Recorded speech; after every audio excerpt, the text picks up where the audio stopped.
కొద్ది నిమిషాల సేపు మనము దేవుని వాక్యాన్ని ధ్యానం చేసుకుందాం. తర్వాత ప్రేరేపించబడిన సహోదరులు మరి కొంతసేపు వాక్యాన్ని పంచుకోవచ్చు. మనందరికీ తెలుసు, మనము దానియేలు గ్రంథంలో నుండి ధ్యానం చేస్తూ ఉన్నాం. ఏ అంశం మీద ధ్యానం చేస్తున్నాం? ఏ అంశం మీద ధ్యానం చేస్తున్నాం? దానియేలు నువ్వు బహుప్రియుడవు అనేటువంటి అంశం మీద మనం ధ్యానం చేస్తూ ఉన్నాం. ఎందుకు దేవుడు దానియేలును బహుప్రియుడుగా సంబోధిస్తూ ఉన్నాడు తన దూత ద్వారా? మరలా ఈ విషయాల్ని ప్రస్తావించాలని నేను ఆశిస్తూ ఉన్నా. ఏవైతే సంగతులు ఇంతకు ముందే మనము తెలుసుకున్నామో, ధ్యానం చేసామో, మరొకసారి వాటిని రిపీట్ చేసే ప్రయత్నం చేస్తాను. కొంతమంది మీరు వినుండొచ్చు, వినకపోయి ఉండొచ్చు. ఎందుకంటే ఒక వాక్యాన్ని రిపీట్ చేయటం వల్ల ఏమవుతుంది? వాస్తవానికి ఏదైనా ఒక మాట లేదంటే ఏదైనా ఒక పాటను మనము పదే పదే వింటున్నాం అనుకోండి, ఏమవుతుంది? అది మనకు హృదయాల్లో అది నాటుకుపోతుంది, అది రిజిస్టర్ అయిపోతుంది మన హృదయాల్లో. ఏదైనా ఒక విషయము హృదయములో నాటబడటం చాలా ప్రాముఖ్యం. కేవలం మనసులో కాదు, మన దేహంలో conscious mind, sub conscious mind ఉంటుంది. కాన్షియస్ మైండ్లో రిజిస్టర్ అయ్యేది వెంటనే మర్చిపోతాం. అది కొద్ది దినాలు మాత్రమే ఉంటుంది, తర్వాత అది పోతుంది, చెరిగిపోవచ్చు. అయితే సబ్ కాన్షియస్ మైండ్లో అదే హృదయములో కానీ ఒక అంశము, ఒక విషయం కానీ నాటబడితే అది ఎప్పటికీ కూడా మర్చిపోము. కొన్ని సంగతులు మనము చిన్న వయసులో, 5 సంవత్సరాల వయసులో మనకి జరిగినవి కూడా మనకు గుర్తుంటాయి కొన్ని సంగతులు. ఉదాహరణకి మనకి బైబిల్లోనే ఎన్నో వాక్యాలు మనకి కంఠపాఠంగా వచ్చు.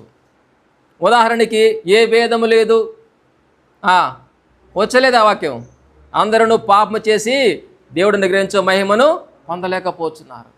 ఇటువంటివి ఎన్నో వాక్యాలు మనము పదే వింటూ వల్ల అవి మన హృదయంలో నాటుకుపోయాయి. కాబట్టి మరి యొక్క ప్రభు యొక్క ఉద్దేశము ఏమిటంటే, ఈ దానియేలు గ్రంథము ద్వారా, దానియేలు యొక్క జీవితము ద్వారా అవే విషయాలు పదే మనకి వినిపిస్తూ అవి మన యొక్క హృదయాల్లో నాటబడాలి అనేది దేవుని యొక్క చిత్తము. ఇక్కడ మనం చూస్తే దానియేలు గ్రంథము 1వ అధ్యాయంలో మనము ఏం నేర్చుకున్నాం? ఏ కారణాలను బట్టి దానియేలు బహుప్రియుడిగా పిలువబడ్డాడు అన్నప్పుడు ఏ కారణాలు? 1వ అధ్యాయంలో దానియేలు యొక్క పరిశుద్ధమైన జీవితాన్ని బట్టి. ఎందుకు పరిశుద్ధమైన జీవితాన్ని బట్టి? దానియేలు రాజు భుజించేటువంటి భోజనాన్ని తినవలసిన పరిస్థితి వచ్చింది. అయితే దానియేలు సున్నితంగా దానిని తిరస్కరించాడు. ఎందుకు? ఆ భోజనాన్ని నేను తింటే అపవిత్రుడనైపోతాను, అవి అన్య దేవతలకు అర్పించబడినటువంటి పదార్థాలవి, కాబట్టి అవి నేను తినకూడదు అని దానియేలు ఒక అవగాహన కలిగి ఉన్నాడు. అందుకనే అవి తినకూడదని నిర్ణయించుకున్నాడు. దానిని బట్టి దేవుడు తన యొక్క ఉద్దేశాన్ని నెరవేర్చాడు. అలా తన యొక్క పవిత్రమైన జీవితాన్ని కాపాడుకోవాలి అని దానియేలు ఉద్దేశించినప్పుడు మరి అతడు తన యొక్క అధిపతితో మాట్లాడటం జరుగుతుంది కదా. ఈ భోజనం నాకొద్దు అని ఒక షరతు పెట్టడం జరుగుతుంది. ఏమని? ఒక 10 రోజులు మమ్మల్ని పరీక్షించండి, 10 రోజుల తర్వాత మేము కానీ అదిగో బలహీనమైపోయినట్లు కానీ అలా కనిపిస్తే మీరు అన్నట్లుగానే అదిగో రాజు భుజించే భోజనం మీరు మాకు పెట్టండి అని ఒక షరతుతో కూడిన ఒప్పందం చేసుకుంటారు. ఎందుకు అలా ఒప్పందం చేసుకున్నాడు? దేవుడు ఖచ్చితంగా నా పక్షాన ఉన్నాడు, దేవుడు ఖచ్చితంగా నా యొక్క ఉద్దేశాన్ని, నా యొక్క ఆశను నెరవేరుస్తాడు, తీరుస్తాడు అన్నటువంటి విశ్వాసం ఉంది కనుకనే. విశ్వాసం కానీ లేకపోతే ఏ విధంగా అంత ధైర్యంగా 10 రోజులు మాత్రం సమయం ఇవ్వండి అని చెప్పగలడు దానియేలు? కాబట్టి దాన్ని బట్టి మనం గ్రహించాల్సింది దానియేలు యొక్క విశ్వాస జీవితము. ఒకటి పరిశుద్ధ జీవితము, రెండవది విశ్వాస జీవితము. దానిని బట్టి మరి దానియేలుకు అద్భుతమైన రీతిలో దేవుడు తన యొక్క కృప కనికరాన్ని చూపిస్తాడు.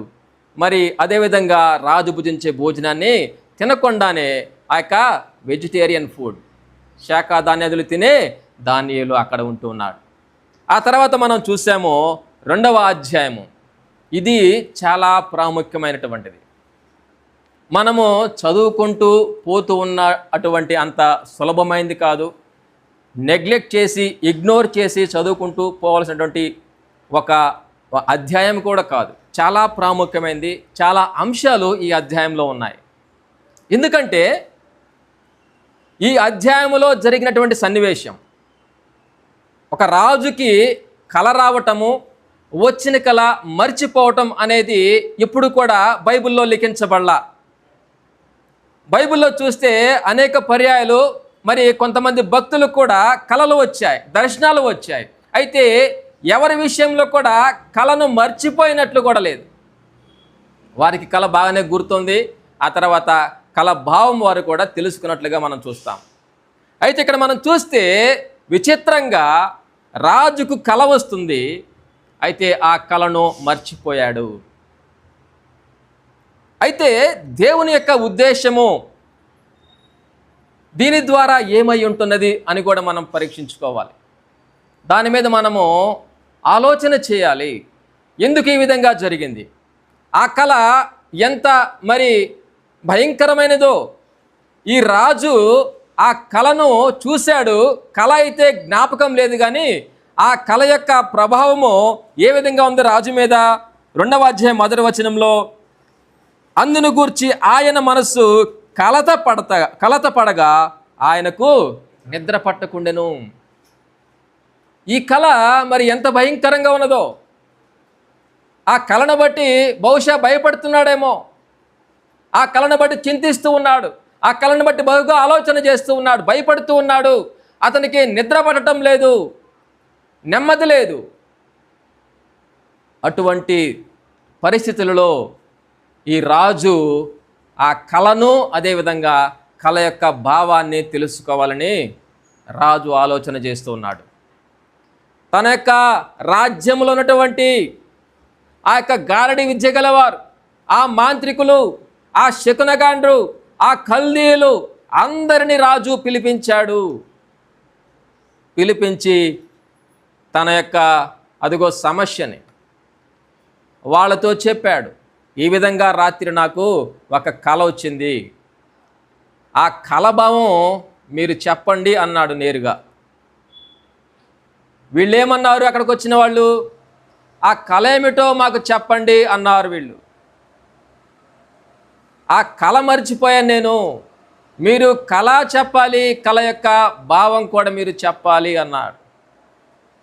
ఇక్కడికి వచ్చిన వాళ్ళు మళ్ళా అదే ప్రశ్న అడిగారు, మీరు కళ ఏమిటో చెప్పండి, ఆ కళ యొక్క భావం ఏమో చెప్తాము అన్నారు. అప్పుడు అలా సంభాషణ జరుగుతూ ఉన్నప్పుడు ఏమంటూ ఉన్నాడు ఆయన?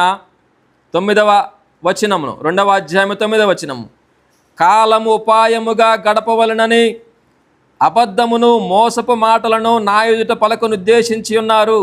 మీరు కలను చెప్పకపోయిన ఎడల నేను చెప్పిన మాట ఖండితము గనుక కలను నాకు చెప్పుడి, అప్పుడు దాని భావమును తెలియజేయుటకు మీకు సామర్థ్యము కలదని నేను తెలుసుకుందును.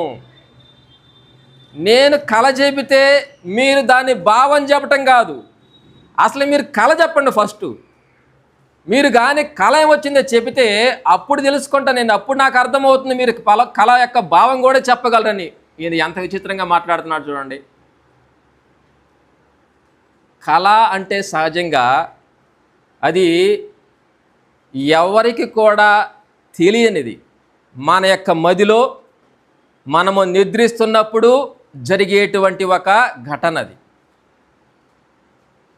అసలు ఆ కళ ఆ వ్యక్తికి అదే కళ వస్తుంది అని ఆ వ్యక్తికి కూడా తెలియదు. అది ఎవరి నియంత్రణలో ఉండేది కాదు. అది ఎవరు కూడా కంట్రోల్ చేయలేరు ఆ కళను. ఇప్పుడు ఆ రాజు కళ వచ్చింది, కళ మర్చిపోయాడు.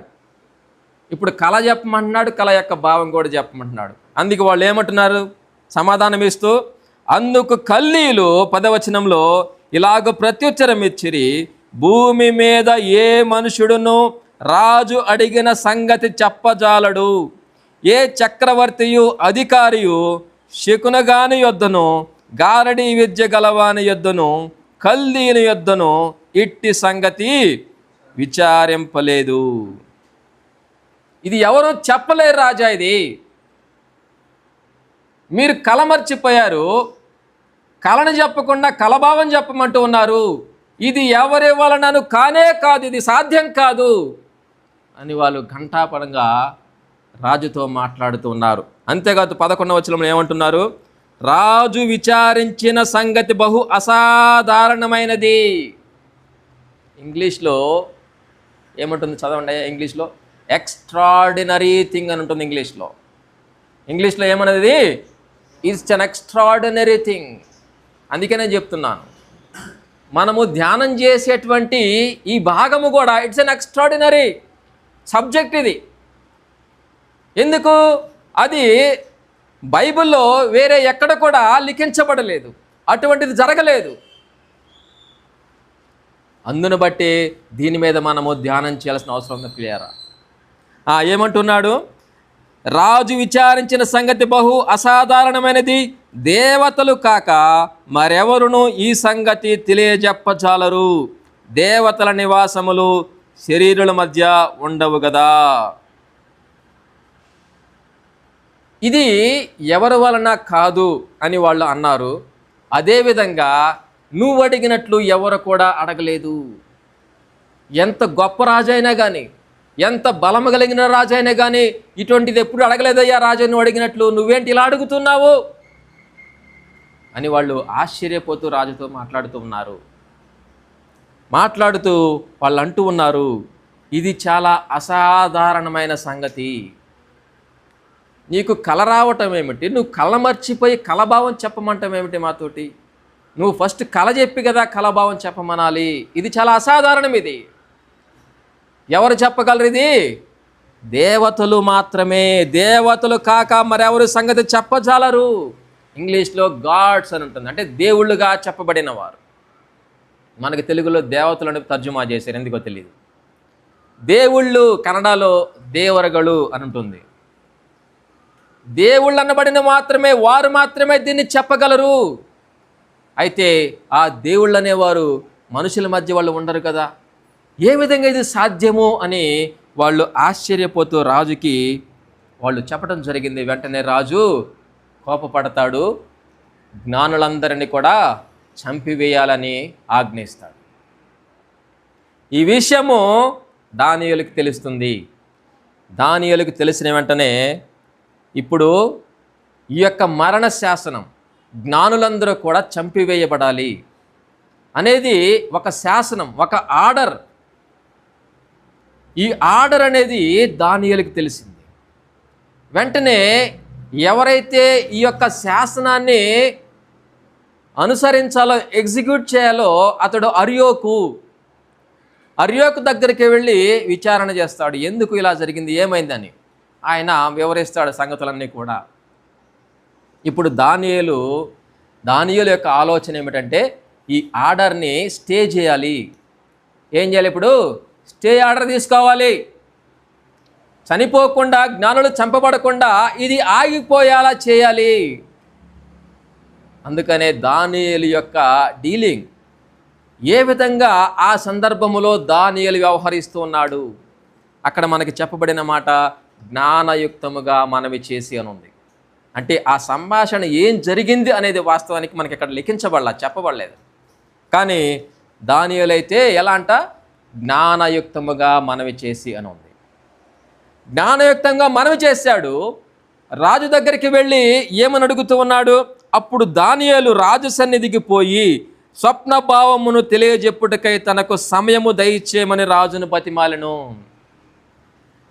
ఇక్కడ కూడా గమనించండి, మొదటి అధ్యాయంలో మాకు 10 రోజులు టైం ఇవ్వండి, 10 రోజులు టైం ఇచ్చి మాకు వెజ్ మీల్స్ పెట్టండి చాలు, 10 రోజుల తర్వాత మమ్మల్ని పరీక్షించండి.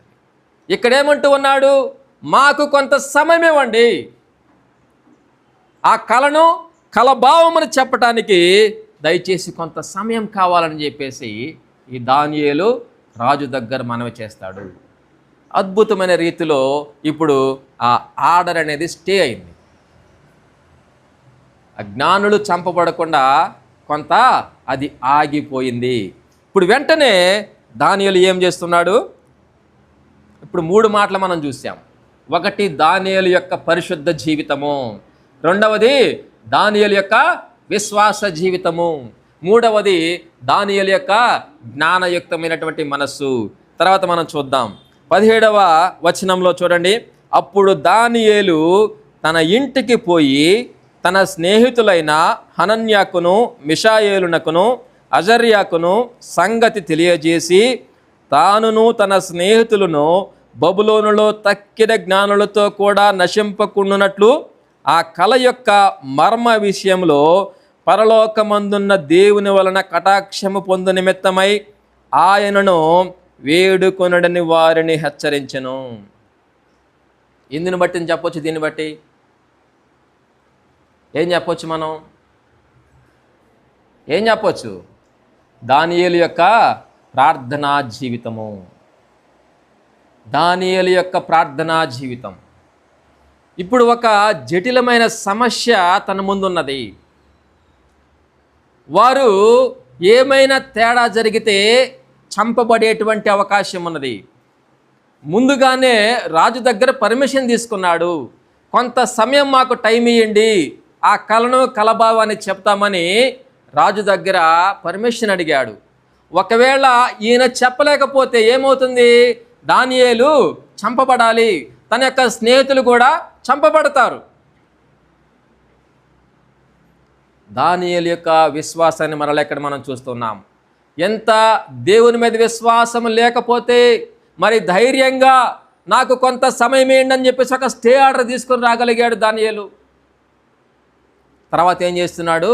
దానికి తగినట్లుగా ఇప్పుడు పర్మిషన్ అయితే తీసుకున్నాను, అనుమతి అయితే తీసుకున్నాను, ఆర్డర్ అయితే స్టే అయింది. ఇప్పుడు మనం చేయాల్సిన పని ఏమిటి? ఏం చేస్తున్నారు వాళ్ళు? ప్రార్థన చేస్తున్నారు. దానియేలు రాజు దగ్గరికి వెళ్ళి మాట్లాడొచ్చాడు. మరి దానియేలు ఒక్కడే ప్రార్థన చేసి ఉండొచ్చుగా. వాస్తవానికి దానియేలు ముమ్మారు కూడా తన గదిలోకి వెళ్ళి ప్రార్థన చేసేటువంటి అలవాటు కలిగిన వాడు దానియేలు. ఈ సందర్భంలో మనం చూస్తే ఏం గమనిస్తూ ఉన్నాము? దానియేలు ఒక్కడు ప్రార్థన చేయటం కాదు, తన యొక్క స్నేహితుల దగ్గరికి వెళ్ళి మీరు కూడా ప్రార్థన చేయండి అని వారిని హెచ్చరిస్తూ ఉన్నాడు. ఎందుకని? ఇది అంత అసాధారణమైనటువంటి సంగతి.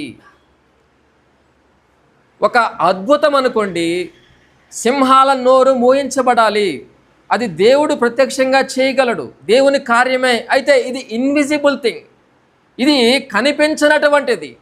ఇది ఒక వ్యక్తి యొక్క మదిలో, తన యొక్క మదిలో వచ్చినటువంటి ఒక స్వప్నము, కళ. ఆ యొక్క కళను మర్చిపోయినప్పుడు ఎవరు చెప్పగలరు దాన్ని? అది కేవలము దేవుడు మాత్రమే చెప్పగలడు.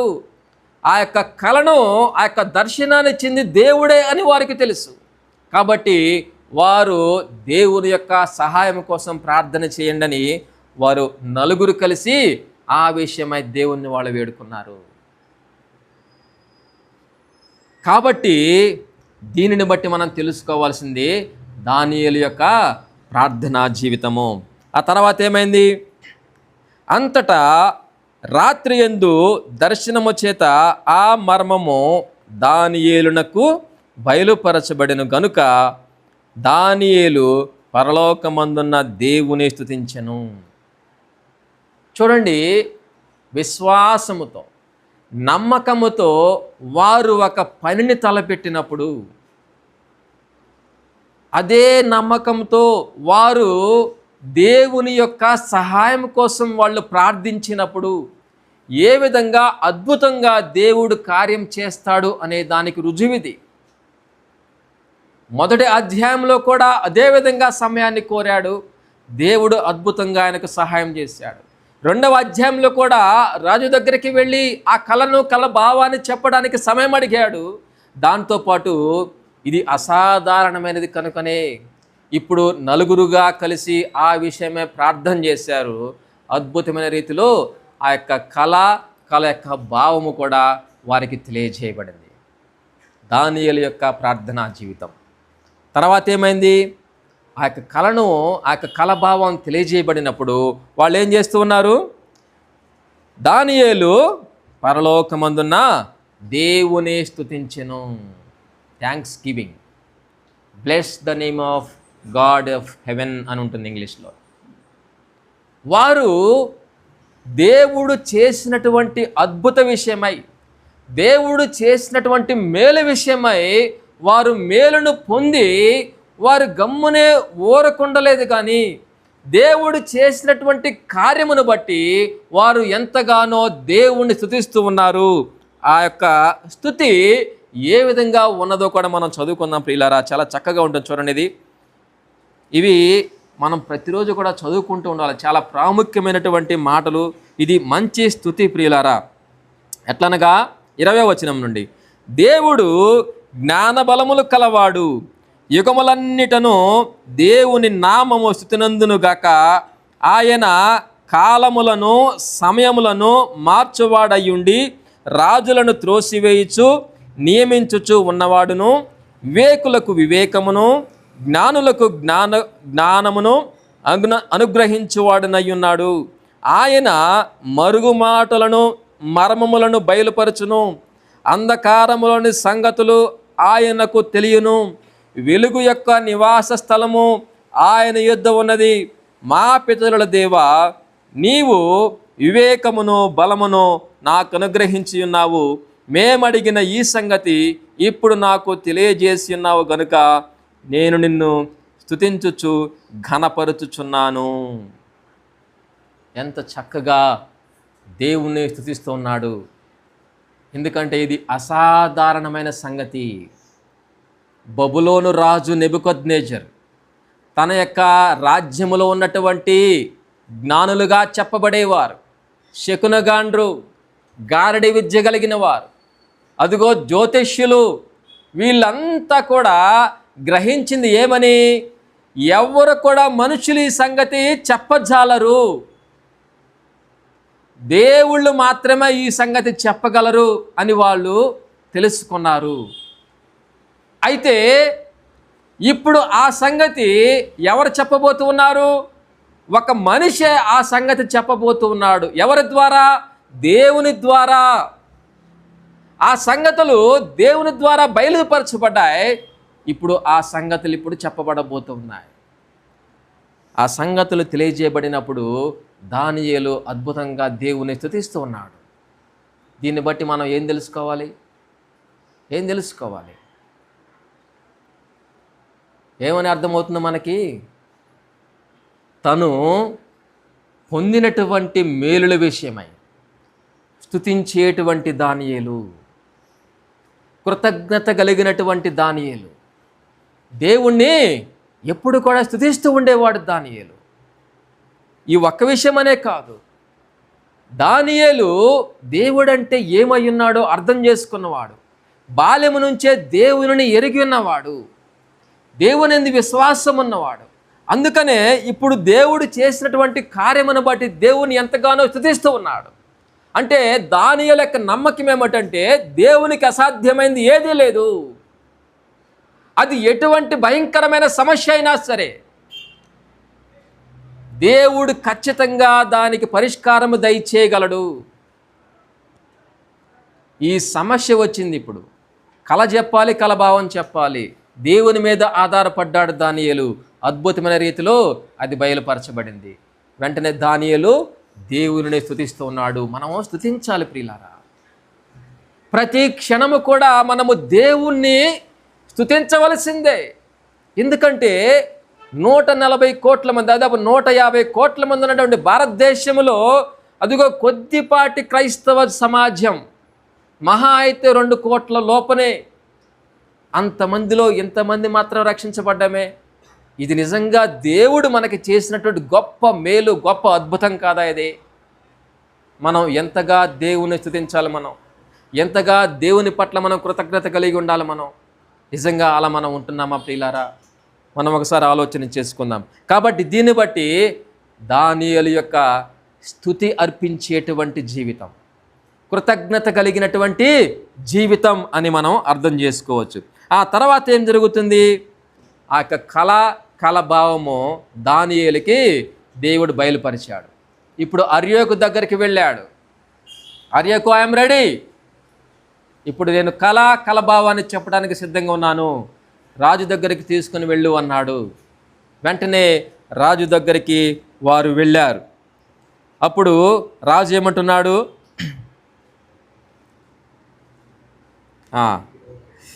26వ వచనంలో, రాజు, నేను చూచిన కలయు దాని భావమును తెలియచెప్పుట నీకు శక్యమా అని బెల్తెషాజరు అను దానియేలును అడుగగా, దానియేలు రాజు సముఖములో ఇలాగ ప్రత్యుత్తరం ఇచ్చెను. ఏమంటున్నాడు? రాజు అడిగిన ఈ మర్మము జ్ఞానులైనను, గారడి విద్య గలవారైనను, శకునగాండ్రైనను, జ్యోతిష్కులైనను తెలియజెప్పజాలరు.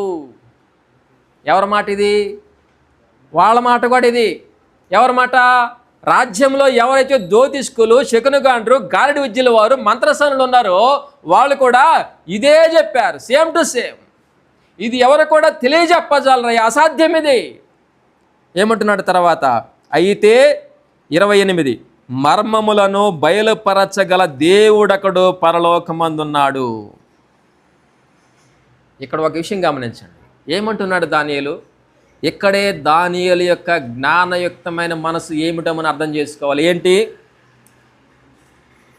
మర్మములను బయలుపరచగల దేవుడు ఒకడున్నాడు అంటున్నాడు. ఎవరిని? ఒకే ఒక్క దేవుడు, నిజ దేవుడైనటువంటి వాడిని దేవుడు ఒకడున్నాడు అని దానియేలు సంబోధిస్తూ ఉన్నాడు. ఇంగ్లీష్లో ఏ గాడ్ అని ఉంటుంది. దేవుడి గురించి ప్రస్తావించబడినప్పుడు ది గాడ్ అనే ఉంటుంది. Most of the times, always the God అని ఉంటుంది, ఒక్కడే దేవుడు. అయితే ఇప్పుడు దానియేలు చాలా విజ్డమ్, చాలా తెలివిగా, ఎందుకంటే నెబుకద్నెజర్ రాజు ఒక అన్యుడు, నిజ దేవుడు అంటే ఎవరో తెలియని వాడు. అక్కడికి వెళ్ళి ఒకే ఒక్క దేవుడు, నా దేవుడు మాత్రమే చెప్పగలడంటే మొదలే టెన్షన్లో ఉన్నాడు, మొదలే రగిలిపోతూ ఉన్నాడు. చంపేసినా చంపేస్తాడు కదా, కానీ తెలివిగా అంటున్నాడు. వాళ్ళేమో దేవుళ్ళు తప్పితే ఎవరు కూడా దీన్ని చెప్పజాలరు అన్నప్పుడు ఈ దానియేలు ఏమంటున్నాడు? అదిగో పరలోకమందు ఒక దేవుడు ఉన్నాడు. అంటే వాళ్ళు ఏదైతే దేవుళ్ళుగా చెప్పుకుంటున్నారో అదిగో ఈ దేవుడు కూడా ఉన్నాడు అన్నట్టుగా దానియేలు ప్రస్తావిస్తున్నాడు. అంటే చాలా తెలివిగా వ్యవహరిస్తూ ఉన్నాడు. అంటే వాళ్ళ దేవుళ్ళని అక్కడ కించపరిచినట్లుగానో తక్కువ చేసి మాట్లాడినట్టుగానో మాట్లాడకుండా పరలోకమందు కూడా ఒక దేవుడు ఉన్నాడు, ఆయన ఈ మర్మాలు తెలియజేస్తాడని ఈ విధంగా నైస్గా చక్కగా ఆయనతో చెబుతున్నాడు. అలా అన్నప్పుడు అక్కడ చూడండి ఏమంటున్నాడు? అయితే మర్మములను బయలుపరచగల దేవుడు ఒకడు పరలోకమందున్నాడు, అంత్య దినముల యందు కలగబోవు దానిని ఆయన రాజుకు నెబుకద్నెజరునకు తెలియజేసెను. తాము పడక మీద పరుండుగా తమరి మనస్సులో కలిగిన స్వప్న దర్శనములు ఏమనగా, రాజా, ప్రస్తుత కాలము గడిచిన పిమ్మట ఏమి జరుగునో అనుకొని తాము పడక మీద పరుండి మనోచింతగలవారయ్యుండగా మర్మములను బయలుపరచువాడు కలగబోవు దానిని తమరకు తెలియజేసెను. పడక మీద పరుండి మనోచింత, ఇది కూడా వాస్తవమే. ఏదైనా ఒక విషయం మీద మనం అదే ఆలోచన చేస్తూ ఉన్నాం అనుకోండి, పదే పదే పదే పదే ఎక్కువగా, ఒక్కోసారి అది కళ్ళలో కూడా వస్తాయి. ఒక్కోసారి కళ్ళ కూడా ఎప్పుడైనా మీకు అటువంటి అనుభవం జరిగిందా? అటువంటిది మీరు అనుభవించారా? మీరు ఏదైనా ఒక విషయం మీద బాగా ఆలోచన చేస్తూ ఉంటారు, ఏదో ఒక సమస్య కానీ ఏదైనా ఒక విషయం మీద, అదే కొన్నిసార్లు కళ్ళ కూడా రావచ్చు. ఇప్పుడు ఈ రాజు భవిష్యత్తులో ఏం జరగబోతుంది అనేటువంటి సంగతుల మీద మనోచింత గలవాడే ఆలోచన చేస్తూ ఉన్నాడు. ఆలోచన చేస్తూ ఉన్నప్పుడు దేవుడే ఏమి జరగబోతూ ఉన్నది అనేటువంటి సంగతుల్ని కళ ద్వారా దేవుడు ఆయనకు తెలియజేశాడు. అయితే ఇక్కడ చక్కని మాట ఉంది చూడండి 30వ వచనంలో, ఇతర మనుషులందరికంటే నాకు విశేష జ్ఞానం ఉండటం వలన ఈ మర్మము నాకు బయలుపరచబడలేదు. ఐ రిపీట్ అగైన్, ఇతర మనుషుల కంటే నాకు విశేష జ్ఞానం ఉండటం వలన ఈ మర్మము నాకు బయలుపరచబడలేదు. రాజునకు దాని భావమును తెలియజేయ నిమిత్తము తమరి మనసు యొక్క ఆలోచనలను తాము తెలుసుకునే నిమిత్తము అది బయలుపరచబడెను. ఏమని అర్థమవుతుంది ఇక్కడ నుంచి? ఇక్కడ ఒక ప్రాముఖ్యమైనటువంటి మాట ఉంది. ఎందుకు దానియేలు బహుప్రియుడుగా పిలువబడ్డాడు? ఎందుకు? ఏమర్థమైంది ఆ వాక్యం నుంచి? Very good. దానియేలు యొక్క తగ్గింపు జీవితము, హంబుల్ నేచర్, చాలా తగ్గించుకుంటున్నాడు. వాస్తవానికి నెబుకద్నెజరు యొక్క రాజ్యములో దానియేలు అతని యొక్క స్నేహితులు తక్కిన వారి కంటే జ్ఞానం గలవారిగా రుజువయ్యారు. సకల విద్యలో వీరు ప్రావీణ్యులుగా వారు ప్రూవ్ చేయబడ్డారు. అయితే ఇక్కడ దానియేలు ఏమంటున్నాడు? నేనేదో గొప్పవాడిని కాదు, ఇది నాకు తెలియజేయబడింది, నాలో ఏమి స్పెషాలిటీ లేదు అంటే దీని యొక్క ఉద్దేశము దానియేలు తనను తాను తగ్గించుకుంటూ దేవునిని మహిమపరుస్తూ ఉన్నాడు. అర్థమవుతుందా? ఇతర మనుషులకందరికంటే నాకు విశేష జ్ఞానం ఉండటం వలన ఈ మర్మము నాకు బయలుపరచబడలేదు. ఈ రాజ్యములో అదిగో శాస్త్రులు ఉన్నారు, అంటే శకునగాండ్రు, మాంత్రికులు, గారడీ విద్య గలవారు ఉన్నారు. వారికంటే నేనేమి గొప్పని కాదు నేను చెప్పటం లేదు. అయితే కేవలము ఈ మర్మాన్ని తెలియజెప్పటం మాత్రమే, నా ద్వారా తెలియజెప్పటము దేవుని యొక్క ఉద్దేశం అంతే. అందును బట్టి నేను చెబుతూ ఉన్నాను అంటున్నాడు. అంటే దానియేలు తనను తాను తగ్గించుకుంటున్నాడు. నేటి దినాల్లో ఏదైనా కొద్దిగా ఒక వరం, ఉదాహరణకి ప్రవచించే వరం, అంటే వాక్యం చెప్పే వరం, ఎంతగా ఉప్పొంగిపోతారండి, ఎంతగా గొప్పలు చెప్పుకుంటారు, ఎంతగా డంబంగా మాట్లాడతారు. అదిగో వాళ్ళకే ఏదో వాక్యం తెలిసినట్లుగా, వాడు తప్పితే ఎవరికి వాక్యము తెలియనట్లుగా, అదిగో వాళ్ళ నుంచే వాక్యం వినటం అనేది అదిగో ప్రజలందరూ ప్రారంభించినట్లుగా చాలా గొప్పలు, చాలా గర్వపు మాటలు, చాలా అహంకారపు మాటలు మాట్లాడుతూ ఉంటారు. తమకు ఏదైతే తెలుసో తెలిసిన దాన్ని బట్టి సంతోషించాలి, తెలిసిన దాన్ని బట్టి దేవుణ్ణి స్తుతించాలి, అంతేగాని ఇతరులను తక్కువ చేసి మాట్లాడకూడదు ఎప్పుడు కూడా. నేటి క్రైస్తవ సమాజంలో జరుగుతున్నది అదే. తానికే మొత్తం తెలుసు, నాకు తప్పితే వేరే వాళ్ళు ఎవరికి ఏమీ తెలియదు, ఈ వాక్యం యొక్క సరైన అర్థం నాకు మాత్రమే తెలుసు అన్నట్లుగా వ్యవహరించేటువంటి క్రైస్తవ సమాజంలో మనం జీవిస్తున్నాం ప్రియులారా. దానియేలుకి ఒక అసాధారణమైన సంగతి దానియేలుకి బయలుపరచబడింది. దానియేలు ఒకవేళ అతిశయించాలంటే ఈ భూలోకంలో అందరికంటే దానియేలు గొప్పగా అతిశయించవచ్చు, గర్వించి ఉండొచ్చు. కానీ దానియేలు ఏమంటున్నాడు? నాదేమి కూడా లేదు, వారికంటే నేనేమి గొప్పవాడిని కానే కాదు, కేవలము దేవుడే దీనిని జరిగిస్తున్నాడు. నా ద్వారా ఈ కళను కలభావం చెప్పాలని దేవుని యొక్క ఉద్దేశం కాబట్టి నేను చెబుతున్నాను అంతే. ఐఎమ్ ఏ వెజల్, అంతే, నేను ఒక పాత్రను దేవుని యొక్క చేతిలో అంతే అన్నట్లుగా తనను తాను తగ్గించుకుంటూ ఉన్నాడు. కాబట్టి దానియేలు యొక్క తగ్గింపు జీవితము అర్థమవుతుంది ప్రియులారా. ఈ యొక్క దానియేలు గ్రంథం పూర్తయ్యేసరికి దానియేలులో ఉన్నటువంటి గుణలక్షణాలు మనం పూర్తిగా నేర్చుకోవాలి.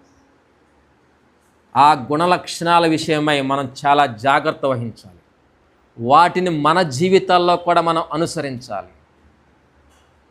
పదే పదే వాటిని మనం స్మరించుకుంటూ ఉండాలి.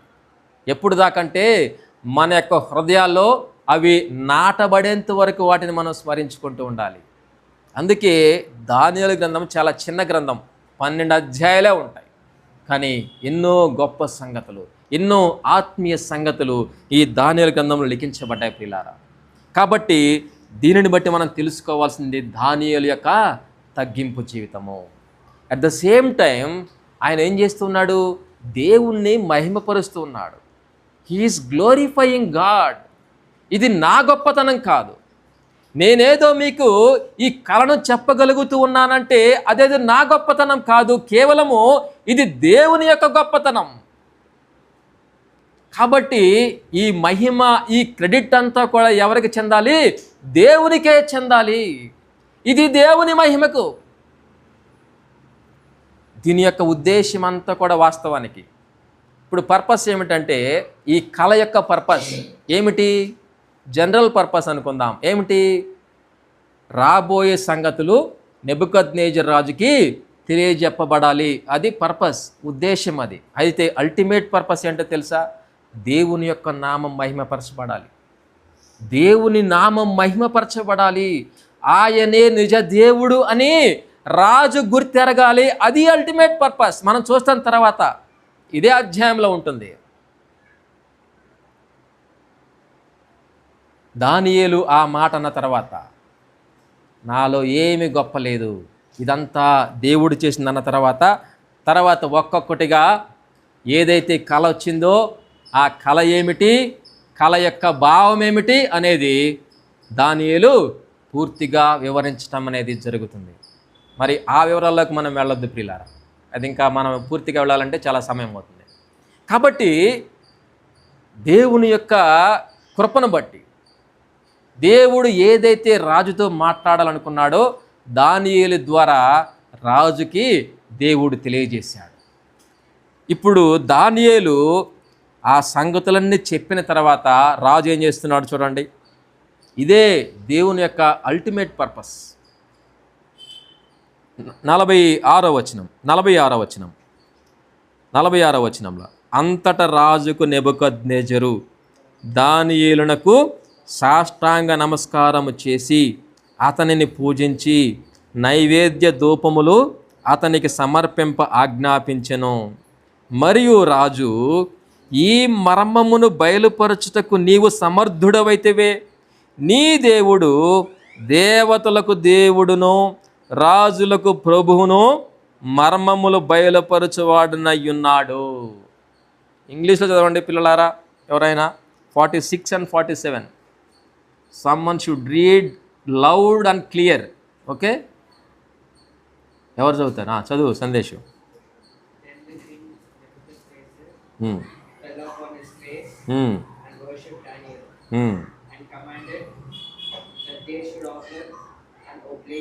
and sweet odors unto them. The king answered unto Daniel and said, Of a truth it is that your God is a God of gods. Your God is a God of gods. Your God is a God anunda, the God anunda. That your God is a God of gods. Darby chadu Jonah. The king answered Daniel and said, Of a truth it is that your God is the God of gods and your God is the God.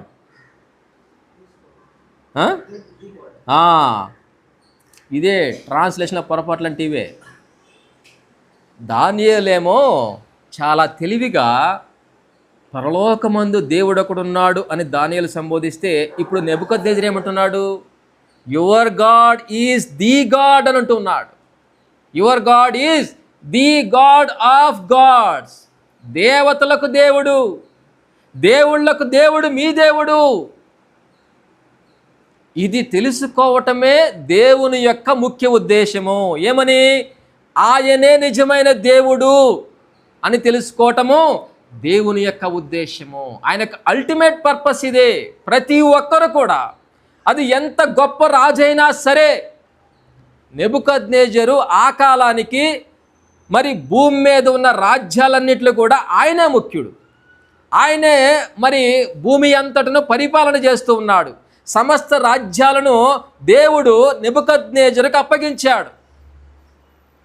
అయితే నెబుకద్నెజరుకి తెలియని సంగతి ఏమిటంటే, నెబుకద్నెజరు ఏమో వేరే దేవుళ్ళను పూజిస్తున్నాడు. నెబుకద్నెజరు చంద్రుని పూజిస్తున్నాడు. నెబుకద్నెజరు సూర్యుడిని పూజిస్తున్నాడు. దాగోని దేవతలను నెబుకద్నెజరు పూజిస్తూ ఉన్నాడు. నిజ దేవుడు ఎవరో నెబుకద్నెజరు తెలుసుకోకుండా జీవిస్తూ ఉన్నాడు. అయితే ఇప్పుడు సమయం వచ్చింది, నిజ దేవుడు ఎవరో నెబుకద్నెజరు తెలుసుకోవాలి.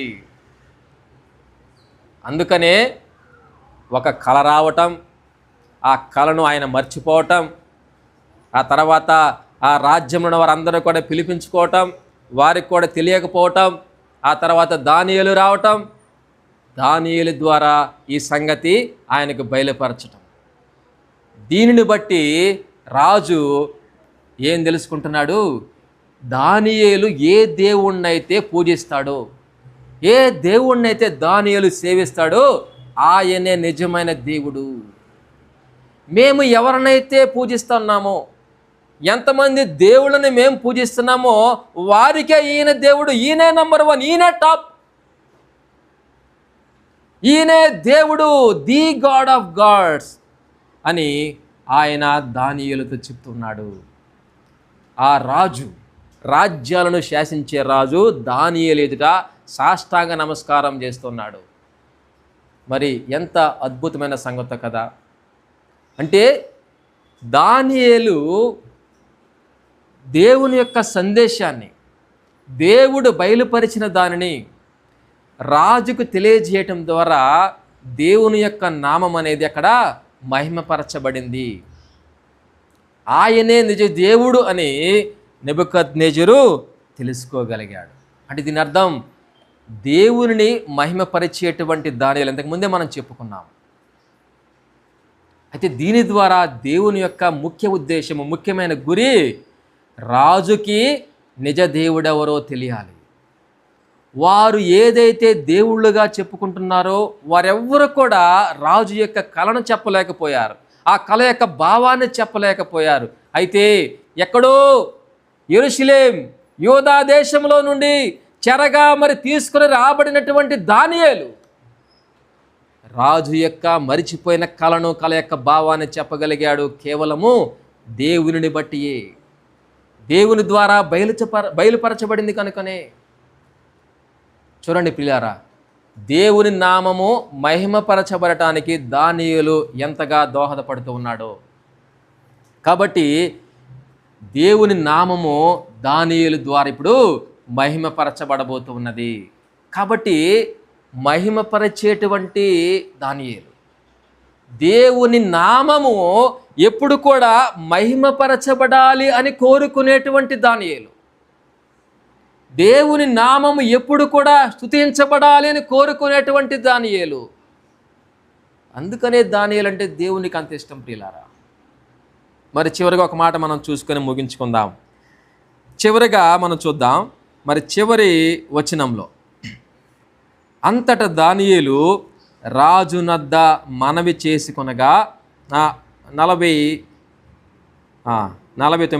అంతటా దానియేలు రాజునద్ద మనవి చేసుకొనగా రాజు షడ్రకు, మేషకు, అబేద్నెగో అను వారిని బబులోను సంస్థానము మీద విచారణకర్తలనుగా నియమించెను.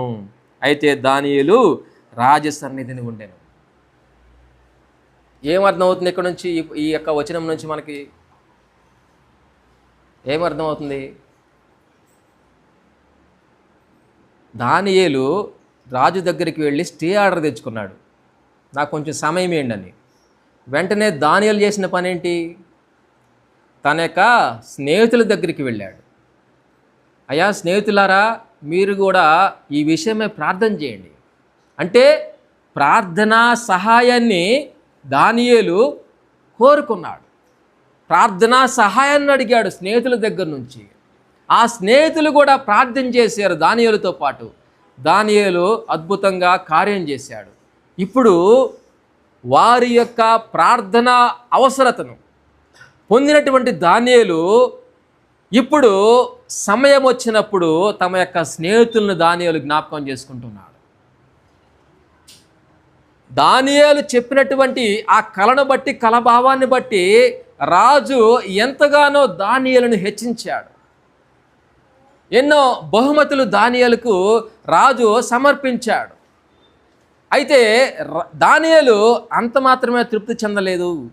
నాతో పాటు నా స్నేహితులు ఉన్నారు, ఈ కలభావం చెప్పటానికి నా స్నేహితులు కూడా నాతో పాటు కలిసి ప్రార్థన చేశారు, వాళ్ళని కూడా నేను జ్ఞాపకం చేసుకోవాలి. అందుకనే దానియేలు ఏం చేస్తున్నాడు? రాజు దగ్గరికి వెళ్ళాడు. అదిగో రాజా, నా స్నేహితులు కూడా ఉన్నారయ్యా, వాళ్ళని కూడా జ్ఞాపకం చేసుకోండి. వాళ్ళని కూడా జ్ఞాపకం చేసుకుండానే వారి పక్షాన దానియేలు మనవి చేసినప్పుడు అద్భుతమైన రీతిలో ఆ రాజు ఆ రాజ్యంలో వారిని విచారణకర్తలుగా నియమించినట్లు కూడా మనం చూస్తాం. ఏంటి దాని అర్థం? సహవాసం మంచిదే, అయితే చేసినటువంటి మేలును, పొందినటువంటి మేలును గుర్తించుకునేటువంటి దానియేలు. చాలామందికి మనలో అటువంటి యాటిట్యూడ్ ఉండదు. మనము మన స్నేహితుల ద్వారా, మన యొక్క బంధువుల ద్వారా, మన యొక్క సహోదరుల ద్వారా ఏదైనా మనము మేలు పొందినప్పుడు, వారి దగ్గర నుంచి ఏదైనా మనం ఉపకారం పొందినప్పుడు దానికి ప్రతిగా మనము అదిగో వారి యొక్క అవసరతలలో, అదిగో సమయం వచ్చినప్పుడు లేదా అవకాశం ఉన్నప్పుడు వారిని మనం జ్ఞాపకం చేసుకునే వారంగా మనం ఉంటున్నామా? వారు చేసినటువంటి మేలుకు మనము కూడా కృతజ్ఞత కలిగి ఉండేవారంగా మనం ఉంటున్నామా? ఇక్కడ దానియేలు తమ యొక్క స్నేహితుల పట్ల కృతజ్ఞత కలిగి ఉన్నాడు. తమ యొక్క స్నేహితుల గురించి ఆలోచన చేస్తున్నాడు. వారిని కూడా తనతో పాటు తన యొక్క రాజు దగ్గర, రాజు యొక్క రాజ్యములో ఉండాలని, ఒక స్థానములో ఉండాలని దానియేలు ఆశిస్తూ ఉన్నాడు. అందుకని రాజుని రిక్వెస్ట్ చేస్తూ ఉన్నాడు.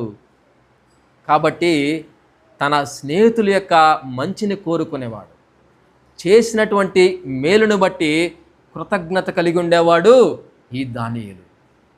ఎంత మంచి లక్షణాలు ప్రియులారా దానియేలు జీవితంలో. ఇందుకే దానియేలు నిజంగా దేవుడికి అంతగా నచ్చాడు.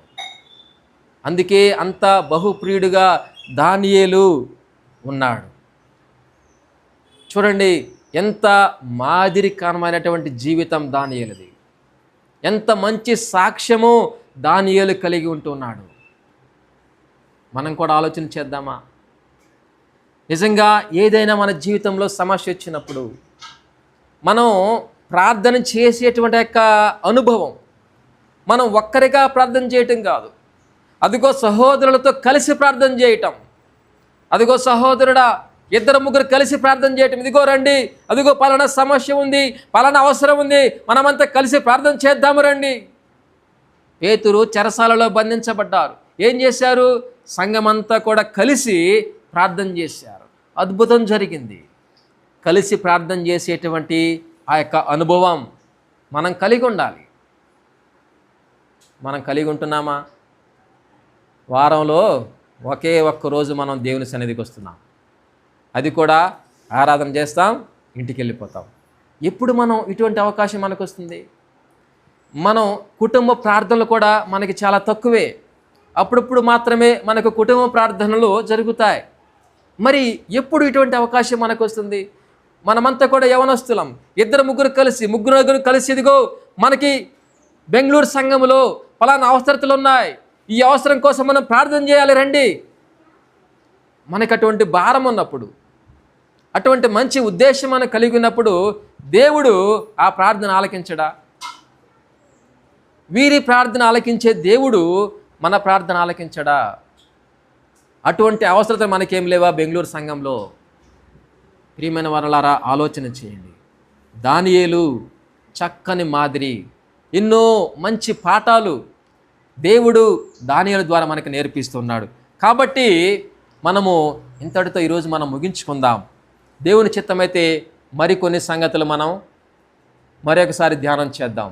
చెప్పండి, ఇప్పుడు మొదటి అధ్యాయంలో ఏంటి? ఏ లక్షణం ఉంది దానియేలుకి?